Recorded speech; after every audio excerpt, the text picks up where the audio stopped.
पढ़े लिखे जो गोबर पूजे उसे शिक्षित ना कहियो, एक दिन पाखंडी हो जाएंगे तो देखते रहियो।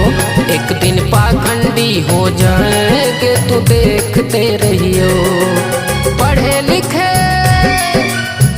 लिखे जो गोबर पूजे उसे शिक्षित ना कहियो, एक दिन पाखंडी हो जाएंगे तो देखते रहियो।